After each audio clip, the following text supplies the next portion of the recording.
Hello, my dear English learners. Welcome back to the Super English Talks.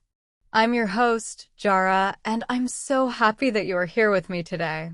Every day, I get so many messages, emails, and comments from English learners all around the world. And do you know what I hear most often? It's a very common problem, something that almost every learner feels at some point. It's that frustrating feeling when you can understand everything in English. You can read articles, watch movies, listen to podcasts, and even understand native speakers talking to each other. But when it's your turn to speak, suddenly, nothing comes out. Maybe you open your mouth and your mind just goes blank. You know the words. You understand the grammar. You've learned so much vocabulary. But somehow, when you try to speak, the words seem to disappear. It's like your brain freezes for a moment, and all that beautiful English knowledge you have just hides away. If this has ever happened to you, take a deep breath right now. You are not alone. You are definitely not the only one who feels this way. In fact, this problem is extremely common. Almost every English learner, especially those around the B1 level, goes through this stage. At this level, your basic English is already strong. You can read and listen very well. You understand most things. You've worked very hard to reach this point, studying grammar, watching videos, reading books, and listening to English every day. That is already a huge achievement. You've built a strong foundation. But now, the next step is different. It's not about learning more grammar rules or memorizing more words. It's about using what you already know. Think of your English like a house you have built. You already have strong walls, a roof, and solid furniture. But now you need to learn how to live inside that house, how to walk around, how to invite people in, how to open the doors and windows to communicate with others. That's what speaking is. It's living inside your English house. Today, we're going to start talking deeply about this topic. Not just a few quick tips, but a real step-by-step plan to help you move from understanding English to speaking English with confidence. We will talk about the real reasons why it's easier to understand English than to speak it. We'll look at stories from real learners, explanations, and simple exercises that you can try right now, little speaking prompts that will help you practice. By the end of these lessons, you will have a clear roadmap, a guide that will help you turn your passive knowledge into active speaking skills. Now, I want to tell you a story. It's about my friend Elena. Elena is a very talented designer from Italy. A few years ago, she went to London to work in a design studio for a few months. Her English, on paper, was amazing. She had passed all her exams with top marks. She could read difficult design books in English and understood everything her colleagues said in meetings. She could follow every detail, even small jokes or cultural references. But when her manager asked her a simple question like, "Elena, what do you think about this design?" her mind went completely blank. She wanted to share her ideas. She wanted to say something smart and professional. But in that moment, she couldn't find the words. Everything she knew seemed to vanish. So instead, she would smile politely and say something very simple like, "It's good," or "I like it." Even though she had the vocabulary to express so much more, she couldn't bring those words out when she needed them. Does this sound familiar to you? Many of you are just like Elena. You already know a lot of English. You understand more than you think. But speaking still feels scary, difficult, or slow. That's okay. That's completely normal. Speaking is an active skill. It takes time and practice to make your brain comfortable using the language in real time. In the next part of this episode, we'll talk about why this happens, the real reasons behind this mental block. Then, we'll explore some practical and simple exercises that can help you unlock your spoken English.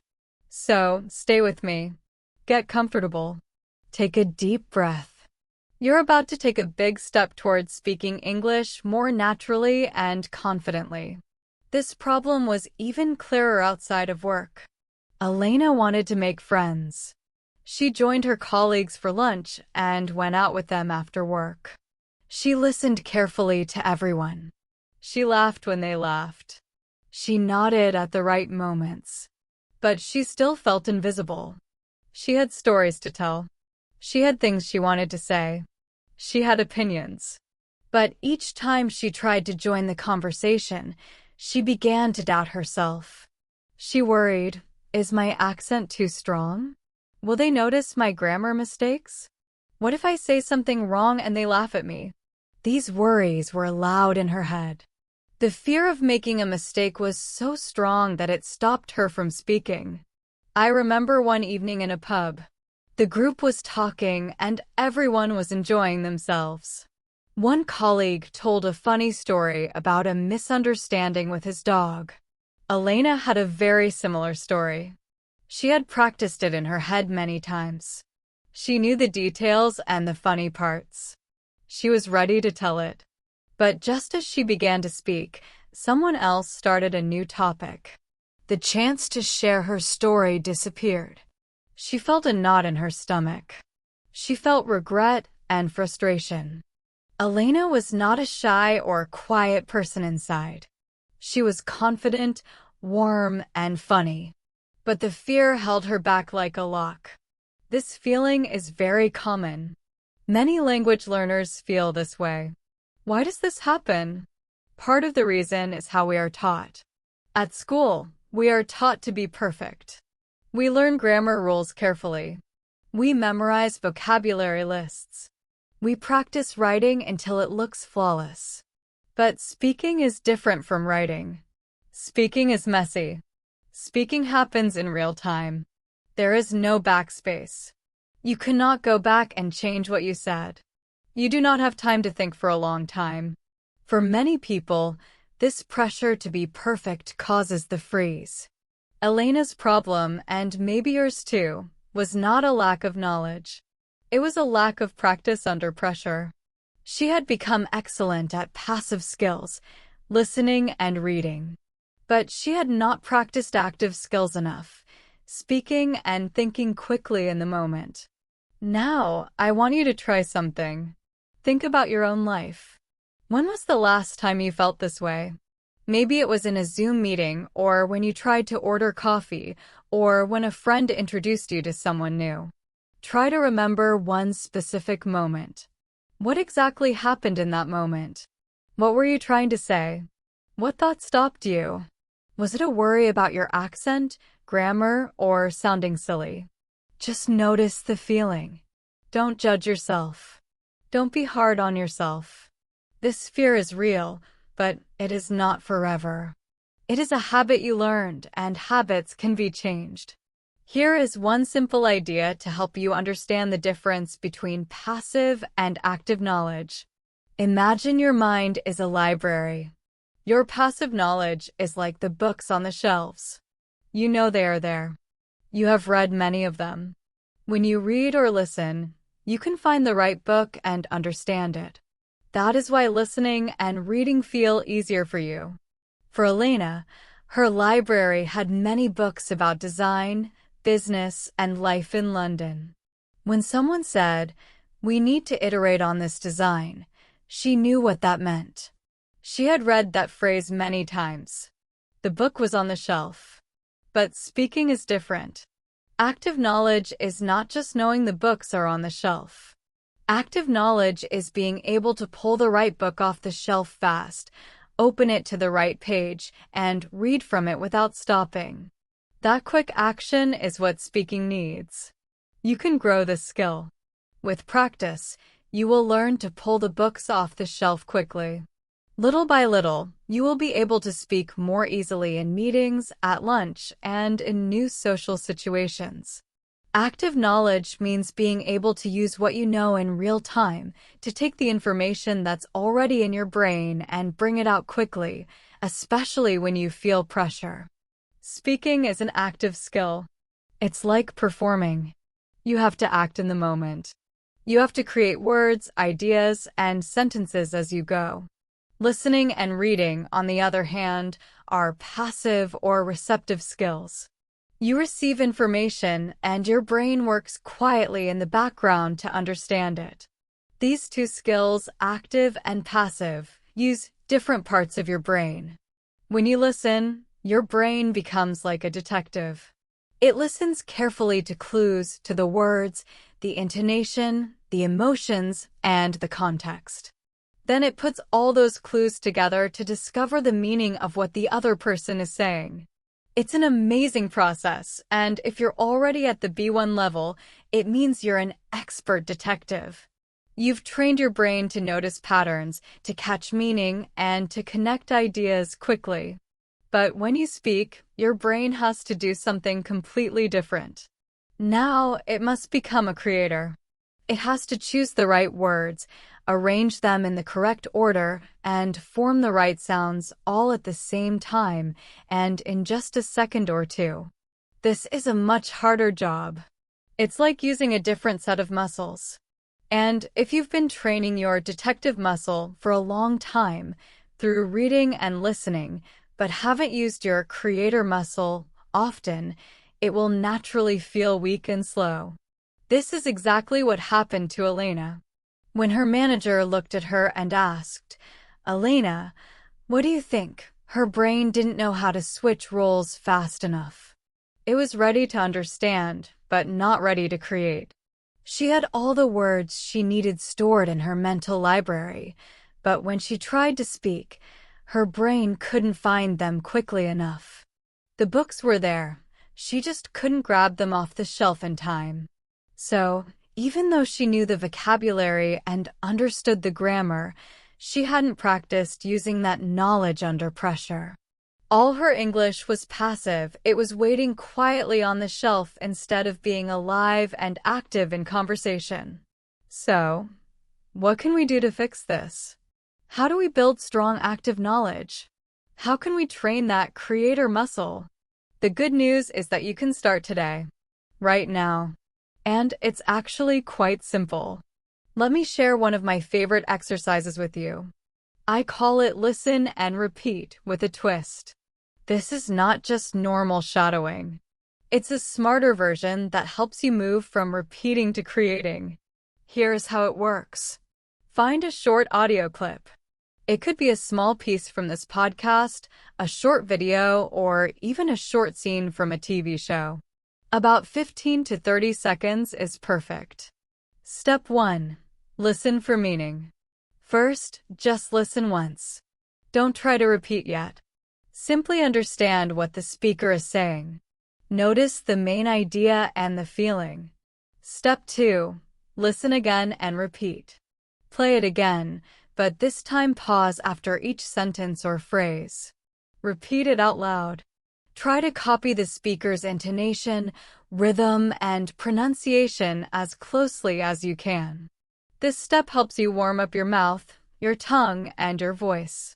Step 3. The twist.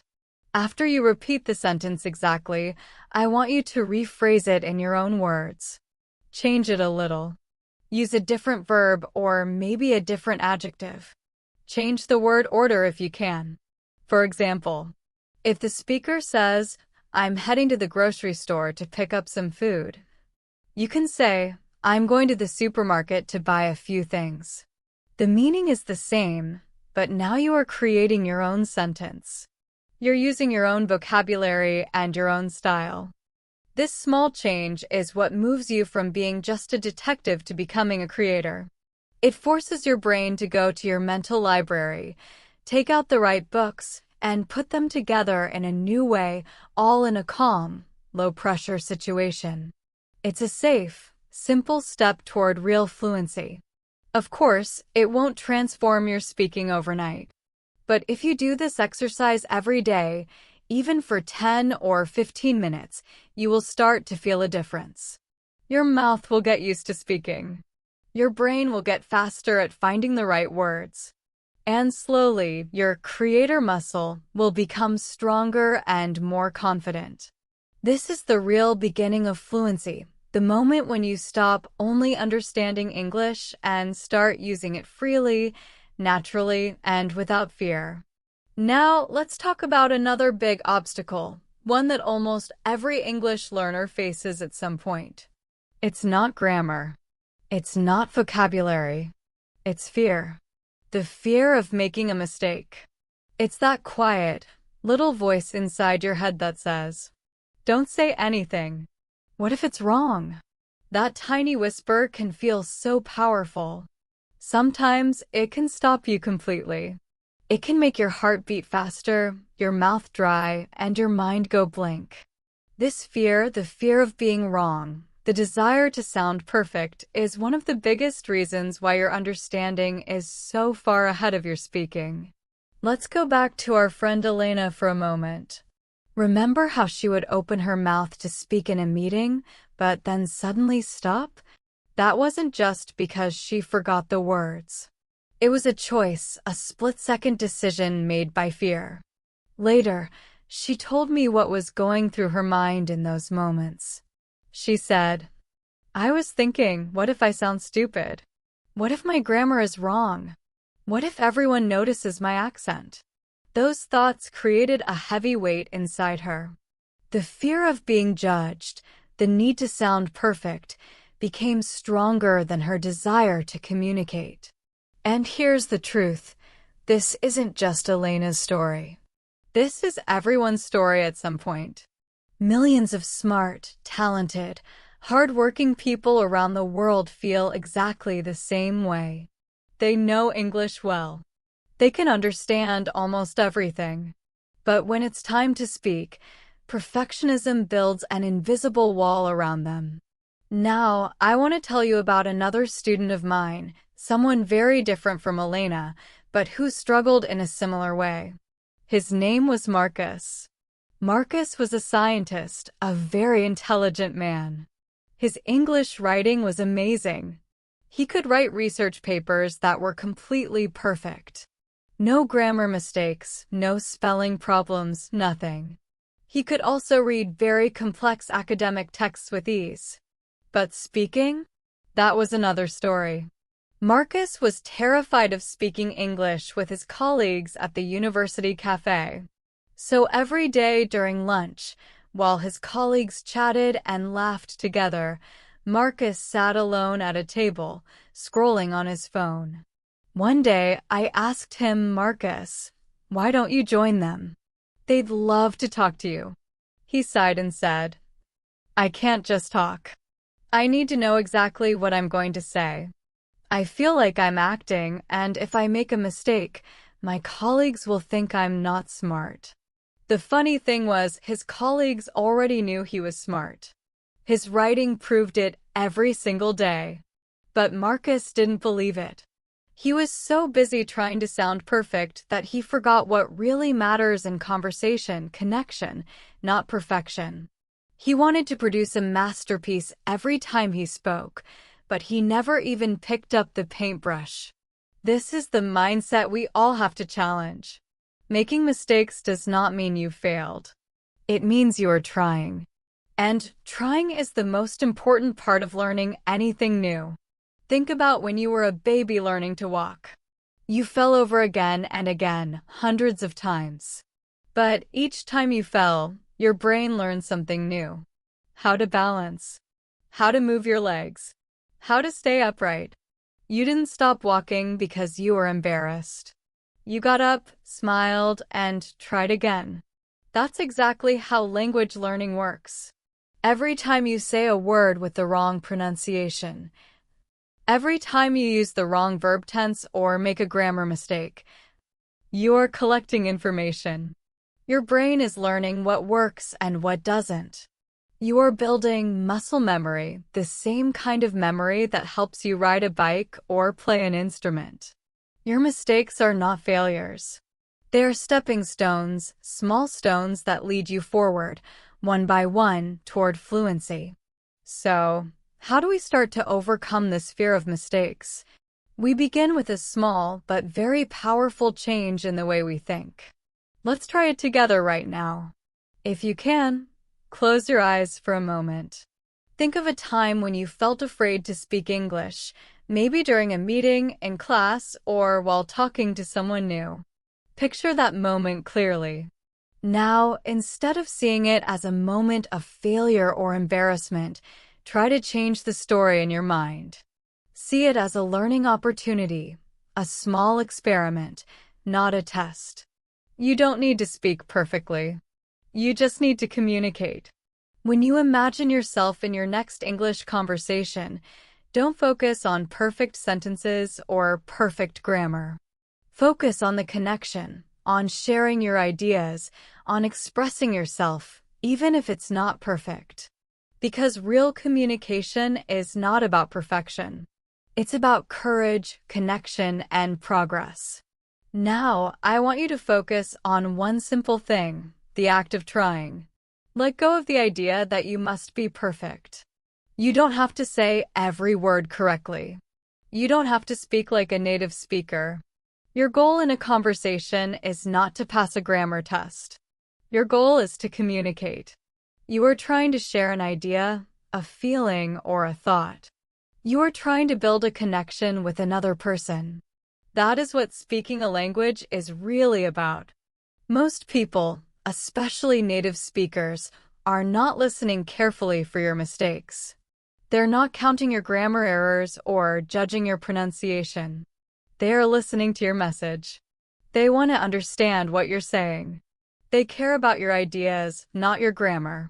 In fact, most people will be happy and even impressed that you're speaking in another language. They will appreciate your effort much more than they will ever notice a small mistake. So, the next time you feel that familiar fear rising inside you, that tight feeling in your chest that says, "Don't speak, what if I'm wrong?" I want you to pause and whisper something simple to yourself. Say, "It's okay to make a mistake. It's okay to not be perfect. My goal is to communicate, not to perform." This small phrase, this little mantra, is like a reset button for your brain. It helps calm the inner critic inside you. It reminds you that you are human, that you are learning, and that learning takes time. When you allow yourself to be imperfect, you also allow yourself to grow. You give yourself permission to speak, to experiment, and to have fun with English. Now, it's time to take this new mindset and put it into real practice. How? By creating your own personal language lab. Think of your language lab as your private practice space, a safe, quiet place where you can speak freely without any fear, without anyone listening, and without any pressure at all. In your language lab, you can practice, make mistakes, laugh at yourself, and try again as many times as you want. Let's imagine an athlete for a moment. Before a football player or a runner goes into a big competition, do they just show up and hope for the best? Of course not. They spend hours and hours training. They run drills. They repeat the same movements again and again. They make mistakes during practice so they can learn from them and perform better in the real game. You need to do the same with your speaking skills. Your language lab is like your training field. It's where you prepare for your real game, your real-life conversations. It's where you build confidence, speed, and fluency before you go out into the world. And the best part? You don't need anything special. No teacher. No partner. No expensive tools. All you need is you and your voice. So, how do you set up your own personal language lab? Let's start simple. Step 1. Start talking to yourself. I know, it might sound a little strange, but trust me, it works. You already talk to yourself all the time in your head, right? You think about what to do next, what you're feeling, or what's happening around you. Now, I want you to start doing the same thing in English. Start small. Pick an easy activity, something you do every day. For example, When you're making coffee in the morning, describe what you're doing out loud. You can say, "First, I need to get my coffee mug. Now I'm filling it with water. Then I'll put it in the microwave for 2 minutes." It doesn't need to be perfect. The grammar doesn't matter. What matters is that you are speaking, that you are hearing your own voice in English, and that you are getting your mouth and your brain to work together. This is a very low-pressure way to practice. No one is watching. No one is judging. It's just you and your thoughts. You can also use this exercise throughout your day. As you walk around your house, point at objects and name them in English. This is the table. The lamp is on the table. The window is big. Then, try to make the sentences a little longer. The big brown table is in the living room. The small white lamp is on the table. Don't worry if you repeat the same things many times. That's actually good. Repetition helps your brain build strong connections between words, meanings, and sounds. Remember, this is not just about learning new vocabulary.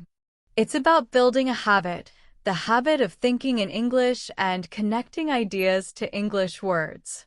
When you do this regularly, even for a few minutes each day, your confidence will grow. Speaking English will start to feel more natural. Your sentences will flow more easily. It's a way of slowly, naturally, and comfortably changing your brain from being a detective who only studies and observes to being a creator who uses English freely. Now that you have your language lab, let's look at another great way to use it. Practice describing your day. At the end of the day, before you go to sleep, take just 5 minutes to talk to yourself about what you did. It doesn't have to be long or complicated. Just speak naturally, like you're telling a short story about your day. You can say something like this. Today, I woke up at 7. I ate breakfast. Then I went to work. I had a busy day. That's it. Simple sentences. Clear ideas. No pressure. And remember, you don't have to be perfect. If you forget a word, it's okay. You don't have to stop speaking. Just find another way to say what you mean. For example, if you can't remember the word frustrating, you can say, "My work was a little difficult today. It made me feel bad." You see? You're still communicating. You're still expressing yourself. That is what really matters. The goal is not to be a walking dictionary. The goal is to be resourceful, to find ways to explain what you want to say, even when you don't know every single word. This is what real communication is all about, keeping the conversation going. Every time you do this, you are training your brain to stay calm, to think in English, and to keep moving forward. And slowly, this kind of practice gives you more and more confidence. Now, let's add something new to your language lab. You can also use it to role-play conversations. This is a fun and powerful way to prepare for real life. Imagine you're at a coffee shop. The barista smiles and says, "Hi, what would you like today?" What would you say? Or imagine a friend asks you, "Hey, what are you doing this weekend?" How would you answer? You can play both roles. Ask the question, then answer it yourself.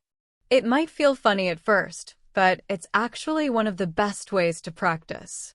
When you do this, you're training your brain to respond quickly. You're creating the same kind of situation that happens in real conversations, but in a completely safe space. No pressure, no judgment, no fear. In your language lab, there are no grades, no tests, no teachers watching you. You are free to make as many mistakes as you want. You are free to experiment. The only goal is practice. The more you speak, even if it's only to yourself, the more you'll get used to the sound of your own voice in English. At first, it might feel strange. But with time, your voice will start to feel familiar, even friendly. You'll begin to like how it sounds. And when that happens, something beautiful changes inside you. You start to feel comfortable. You start to feel confident. You stop worrying about what might come out of your mouth. Bit by bit, all those small, private moments of practice start to build something powerful: courage. The courage to take the next step. The courage to open your mouth and speak to another person. And that's exactly where we're going next. I know that idea might sound a little scary. The thought of talking to someone else, even another learner, can feel like a big step. But it's a necessary one. You can't build confidence in silence forever. At some point, you need another voice, another human connection. The secret is to find the right person to practice with, someone who makes you feel safe, supported, and encouraged. Let me tell you about one of my students, a kind and dedicated man named Kenji from Japan. Kenji was doing everything right. He listened to podcasts every day. He watched movies in English. He even created his own little language lab. He talked to himself while cooking dinner or cleaning his apartment. But when I asked him, "Do you have someone to practice speaking with?" he shook his head and said no. He told me he didn't feel ready. He thought his English wasn't good enough yet. He was afraid of wasting a native speaker's time or of feeling embarrassed in front of another learner. He believed he had to be perfect before he could even try having a conversation. But here's the truth: Kenji's English was already very strong. He could understand everything I said. He could read and write perfectly. But his speaking was still trapped behind that wall of fear. One day, I encouraged him to try something new, a language exchange app. I told him, "Kenji, the people on these apps are just like you. They're not perfect. They're learning too. They want to practice. It's a friendly and supportive environment." He was nervous, very nervous, but finally, he decided to give it a try. Kenji finally decided to give it a try. He downloaded a language exchange app and looked for someone who wanted to learn Japanese. Soon, he found a young woman from Mexico named Anna. She was friendly, kind, and she was learning Japanese, just like Kenji was learning English. Their first conversation was short and a little awkward. They both spoke slowly. They both made small mistakes. Sometimes they had to stop and think or use very simple words. But something special happened. There was magic in the shared experience. They both understood what it felt like to be a learner. They both knew what it felt like to forget a word, to make a mistake, or to feel shy. When Kenji couldn't remember a word in English, Anna would help him. And when Anna couldn't remember a word in Japanese, Kenji helped her. They weren't teachers. They were partners. There was no judgment, no pressure, and no embarrassment. There was only patience, kindness, and understanding.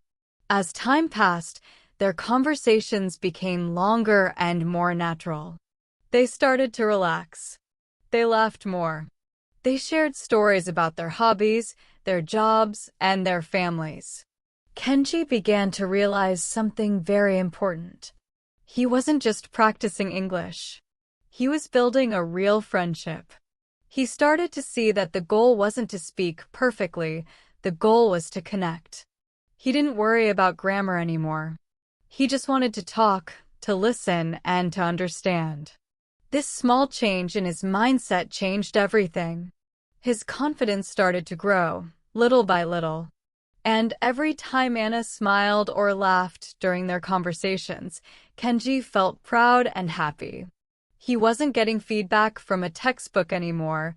He was getting it from a real person. And that made all the difference.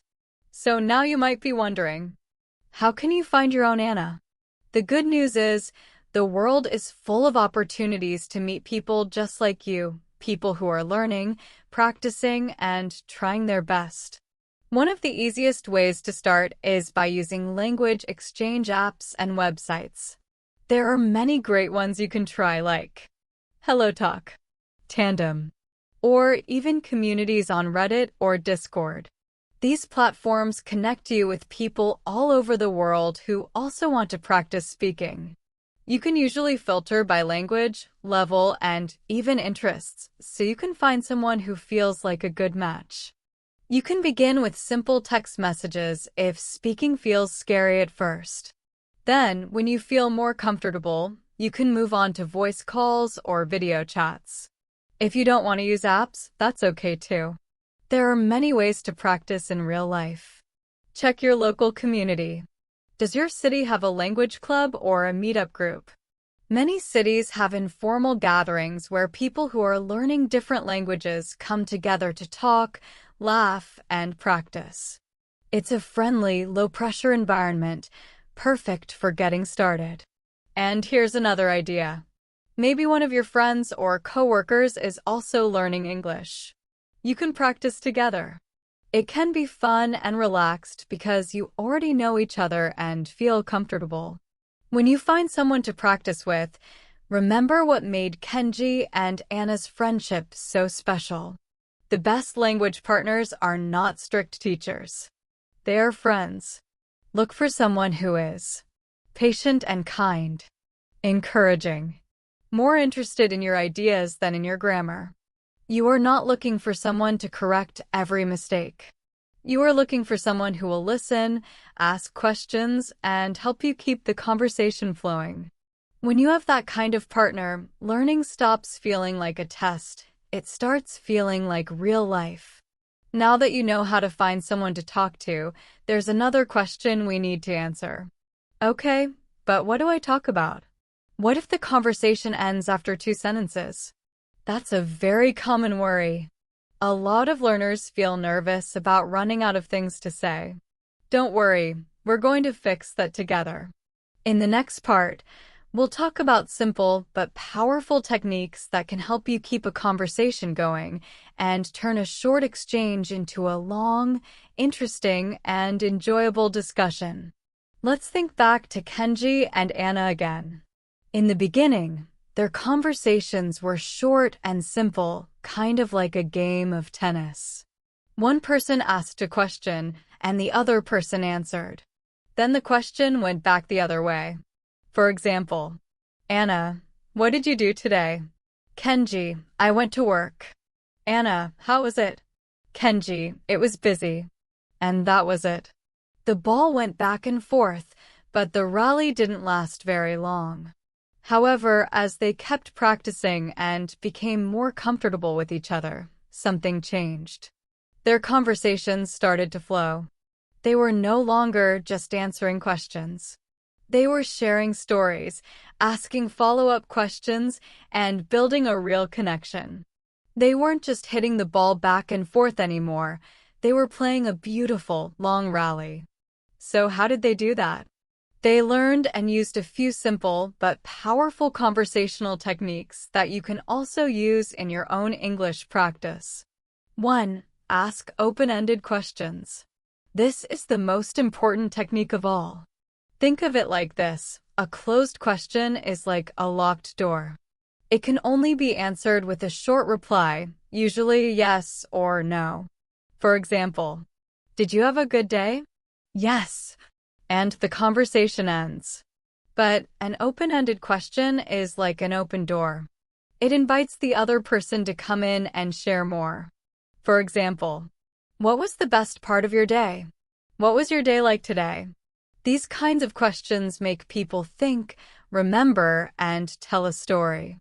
They give you more to listen to, more to respond to, and more chances to keep talking. You can also try questions like, what are you passionate about? Instead of, do you have any hobbies? How did you get interested in that? Instead of, do you like your job? Open-ended questions show genuine curiosity. They tell the other person, I really want to know about you. And that is the key to a meaningful, enjoyable conversation. 2. Connect and share. The second technique is something I call connect and share. When your partner says something, don't just listen quietly and move on. Instead, try to connect their experience to your own life, and then share a little about yourself. For example, if your partner says, I spent the weekend hiking in the mountains. You could say, oh, I love hiking too. There's a forest near my house that I go to on weekends. Or, if you don't really like hiking, you can still connect by saying, that sounds beautiful. I'm not really into hiking, but I love being outdoors. I usually go to the beach instead. See how that works? You're not just answering, you're building a bridge between your experiences and theirs. This small habit keeps the conversation alive. It also makes it feel like you're talking with someone, not at someone. You stop being just an interviewer and start being a real conversation partner. 3. Use filler phrases and sounds. Here's another very helpful trick. Many learners think that pauses in a conversation are bad, that silence means they're doing something wrong. But that's not true at all. Even native speakers pause all the time. They use little words and sounds while they think, like, let me think for a second. That's a good question. Well, these are called filler phrases. They show that you are listening and thinking, and they give you a few extra seconds to find the right word. If you ever feel your mind go blank, just use one of these phrases. It keeps the conversation natural and gives your brain time to catch up. These small words might seem simple, but they make you sound more fluent, more confident, and more human. 4. Ask for clarification. And finally, remember, you don't have to understand everything perfectly. Even native speakers sometimes miss a word or phrase. Instead of pretending you understand, it's perfectly okay and actually smart to ask for clarification. You can say, could you say that again, please? Sorry, what does that word mean? Can you explain that a little more? These are polite, natural ways to keep the conversation going. And guess what? People appreciate it when you ask questions like this. It shows that you're interested and that you care about what they're saying. So, don't be afraid to speak up when you're unsure. It's not a weakness, it's the sign of a good conversationalist. When you use these 4 techniques, asking open-ended questions, connecting and sharing, using filler phrases, asking for clarification, your conversations will feel smoother, more natural, and much more enjoyable. You'll stop worrying about finding perfect words, and you'll start enjoying the real purpose of language, connecting with people. When you ask for clarification or use these small techniques, it shows something very important. It shows that you are engaged and genuinely interested in what the other person is saying. It also helps you avoid misunderstandings. So, for today's little practice challenge, I want you to try something simple but powerful. The next time you have a conversation, whether it's with a friend, your language partner, or even just with yourself in your personal language lab, I want you to focus on one single technique we talked about. Maybe you'll focus on asking open-ended questions. Or maybe you'll try to use a filler phrase when you need a second to think. Or maybe you'll focus on connecting the other person's story to your own. You don't need to use all of them at once. Just pick one and practice it a few times during your next conversation. It doesn't have to be perfect.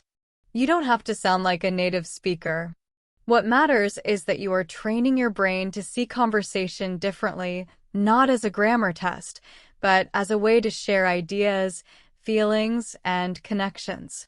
That is how real communication works. Now, as you start using these techniques, you might notice another common challenge, one that can feel really frustrating. It's that moment when you want to say something, but you suddenly forget the word.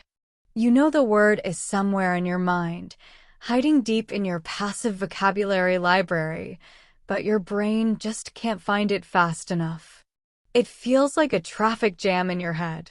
This happens to everyone, even native speakers. We all have those tip-of-the-tongue moments where we can almost remember a word, but not quite. But for English learners, it can feel especially stressful. You might feel a wave of panic or embarrassment. You might worry that the other person is getting bored. And sometimes you might even want to just give up and stop talking. But please don't give up. Because there is a simple, effective, and completely natural way to handle these moments. It's not about being perfect. It's about being resourceful. Let me share a little story with you. I remember talking once with a new friend who was learning my native language. We were having a great conversation about different kinds of cooking, and she was trying to tell me about a specific kitchen tool. She wanted to describe something, a long metal bowl with holes in it that you use to drain pasta. But she couldn't remember the word colander. Now, she could have just stopped talking and said, "Sorry, I don't know the word." But she didn't. Instead, she smiled and used her hands to show me what she meant. She made a motion like she was shaking water out of a bowl. Then she said, "You know, the thing you use for pasta to make the water go away?" And immediately I knew what she meant. We both laughed, and I said, "Oh, you mean a colander?" Our conversation didn't stop. In fact, it became more fun and more human. That small, imperfect moment turned into a moment of connection. She wasn't trying to sound perfect, she was trying to communicate. And that made all the difference. So, the next time you can't remember a word, I want you to think of her. Don't panic. Don't stop. Just be creative. Be resourceful. You can. Describe the thing in a simple way. It's like a big bowl with holes. Use gestures or point to something nearby. Use another word that's close in meaning. The thing for pasta instead of colander. Your goal isn't perfection. Your goal is communication, helping the other person understand your message. And when you do that, you'll notice something magical. People will almost always understand you. They'll help you find the right word, and they'll appreciate your effort. That's how real connection happens, not through perfect sentences, but through honest communication. There are a few simple things you can do when you can't remember a word. And the best part is you can practice all of them right in your personal language lab. Let's look at a few powerful strategies together. 1. Describe the word in simple English. This is one of the most useful and powerful techniques you can learn. When you forget a word, don't stop talking. Try to describe it using other, simpler words. For example, maybe you forget the word colander. You can say, "It's a big bowl with holes in it." You use it to wash vegetables or to drain pasta. Or maybe you can't remember the word subway. You can say, "It's the train that goes underground in the city." See? The other person will understand exactly what you mean, and you'll keep the conversation going. When you do this, you are not just helping the other person understand, you are also training your brain to be more flexible. You are learning to use the words you already know to explain new ideas. That's how you become a strong communicator. This kind of practice makes your vocabulary more active and helps you think faster when you speak. It's like giving your brain a gentle workout. 2. Use gestures and body language. Your hands, face, and body are also powerful communication tools. You don't need to know every word if your body can help show your meaning. Remember my friend who couldn't remember the word colander? She moved her hands as if she were shaking water out of a bowl, and I immediately understood. If you can't remember the word jump, just jump a little. If you can't remember tall, raise your hand high in the air to show height. Using your body is not a sign of weak English. It's actually a sign that you are creative and determined to make yourself understood. When you combine your words with gestures, you are using every tool you have to communicate. And often, it even makes the conversation more fun. You and your partner might laugh, and that laughter helps you relax and remember even better. 3. Ask for the word. Here's another simple and powerful strategy. Just ask. There is absolutely no shame in saying something like, "I'm sorry, what's the word for the thing you use to drain pasta?" Or, "How do you say that in English?" This is not a mistake. It's a moment of learning. When you ask someone for a word, you create a real connection. The other person will usually be happy to help you. And because you're learning the word in context, in a real conversation, you're much more likely to remember it next time. So remember, forgetting a word isn't a failure. It's an opportunity. Every time you forget and ask, you learn something new. 4. The music of English: rhythm, stress, and intonation. Now that you know how to keep a conversation flowing, let's talk about something very special: the music of English. I'm talking about rhythm, stress, and intonation. These are the melody and beat of the language.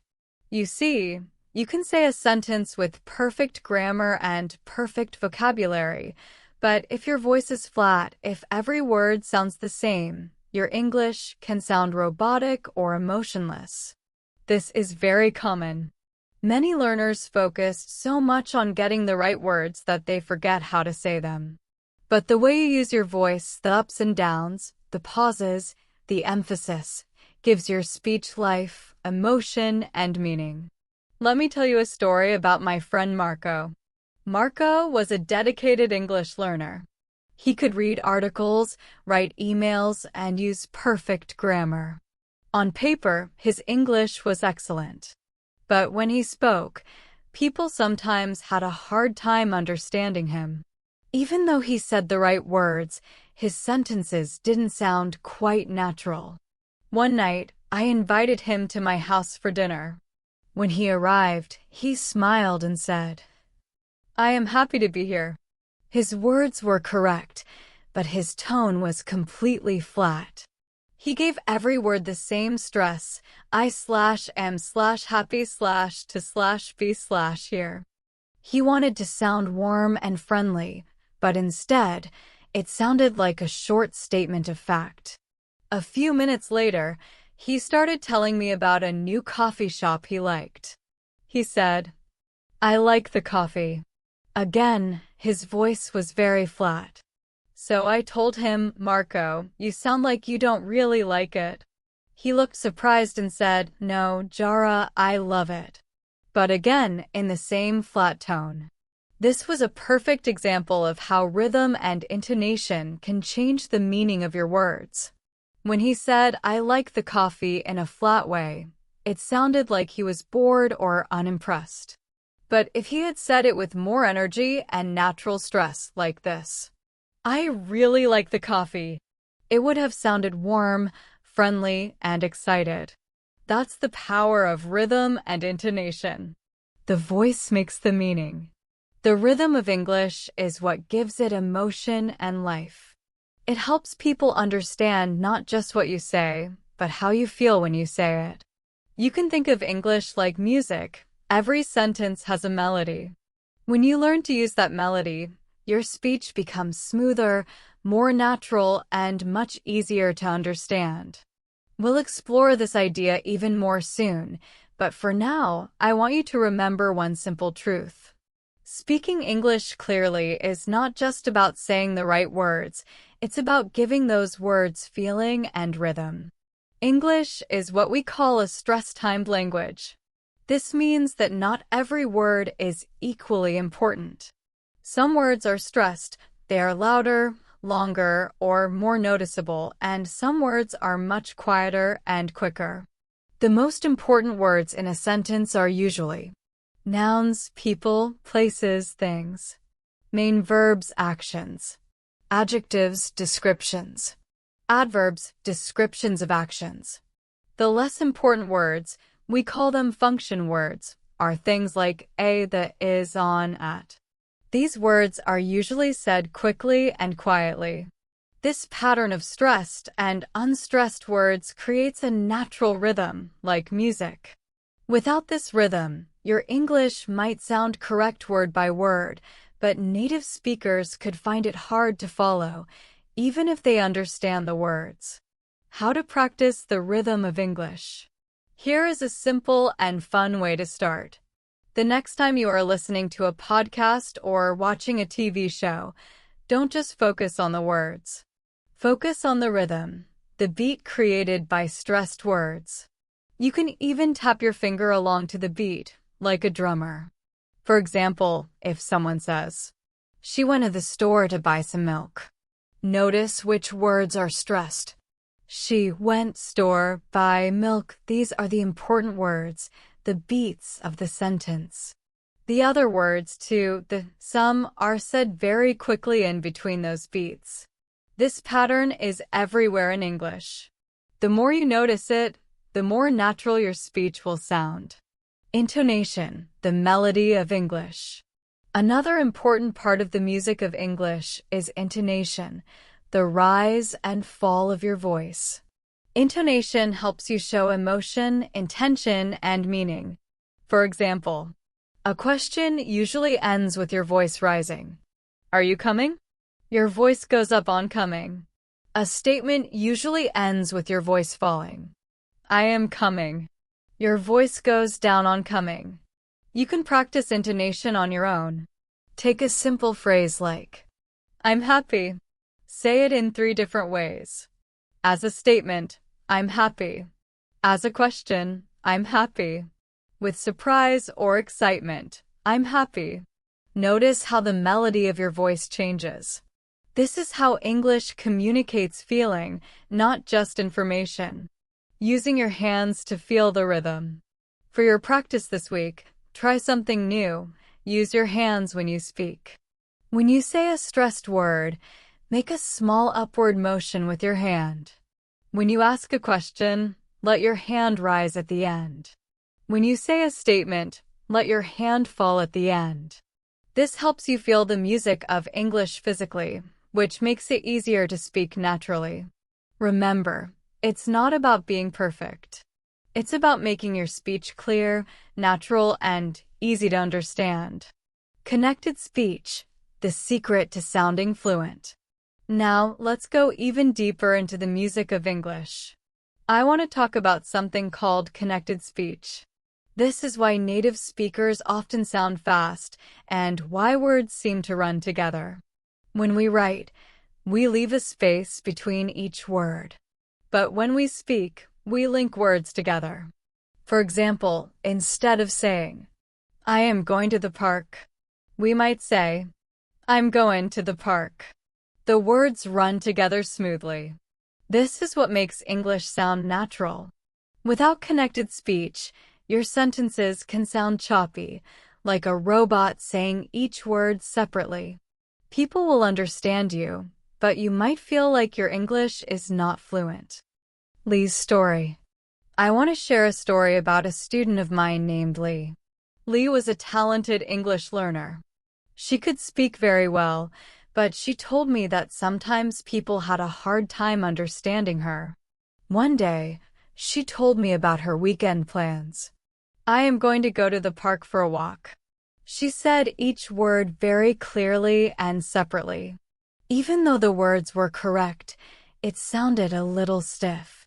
People had to focus hard to understand her because the rhythm and flow were missing. This is a common challenge for learners, and the good news is it can be improved with practice. Lee's grammar was perfect, but when she spoke slowly and paused after every word, her sentences sounded formal and a little broken. I explained to her that in natural English conversations, we don't say every word separately. Instead, fluent speakers often link words together, so the sentence flows like music. For example, when she said, I am going to go to the park for a walk, it can sound much smoother like, I'm going to go to the park for a walk. Even more naturally, some parts of the sentence can blend together. I want to go to the park can sound like I want to go to the park. Or the for a part can sound like fa. For a walk, fa walk. This was a big moment for Lee. She had always been taught to pronounce every word clearly and separately, but fluent English speakers often merge sounds together. Contractions and reductions. We also use contractions and shortened forms in English. I am, I'm, they are, there. Going to, gonna. Want to, wanna. But connected speech goes even further. Sometimes we link the end of one word to the beginning of the next. For example, what is it? Often sounds like, what is it? Here, the T in what links to the I in is, and the S in is links to the I in it. This is completely natural in English, and once you start noticing it, you will hear it everywhere. How to practice connected speech. You can start with a simple and effective exercise using materials you already have. Take a short audio clip you've listened to before. Listen again, but this time pay attention to how the words are connected. Notice when a consonant links to a vowel. Notice reductions like going to, gonna, or want to, wanna. Shadow the speaker. Repeat the phrase immediately after you hear it, trying to copy the way they link the words. For example, try this sentence. Don't you want to come over? First, say it word by word. Next, say it like a fluent speaker. Don't you want to come over? Notice how much shorter, smoother, and more natural it sounds. Don't worry about being perfect. The goal is to train your ear and your mouth to notice and produce these connected sounds. Why this matters? Practicing connected speech makes your speaking more fluent and natural. Helps you understand native speakers better. Lets you sound like a real speaker, not just someone reading words from a book. Once you are aware of connected speech, you will hear it everywhere in movies, podcasts, TV shows, and real conversations. It's a key skill that unlocks a new level of listening and speaking. Pulling all the strategies together. All the strategies we've talked about. Your personal language lab. Conversation techniques. Focusing on rhythm, stress, and intonation. Connected speech. They are not magic tricks. They are tools. The same tools that every fluent speaker has used to get where they are today. But there is one final, most important ingredient that makes all of these tools work, and that is consistency. Think back to the feeling you had at the beginning of this journey. The feeling of frustration when you felt like you weren't making progress. Consistency is what turns small, daily practices into real improvement.